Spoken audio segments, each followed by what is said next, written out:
Wari asi 2016 gini.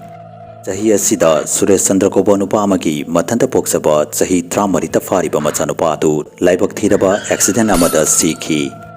Suresh Chandra gi loina biadusu sahi kharagi mamangda taibangpan asibu thatuktuna chatkirami. Mahakki nupina laikhidaba sahi kharagi matungda machanupa adusu laikhidabududa mahak yum aduda mathanta ngairami.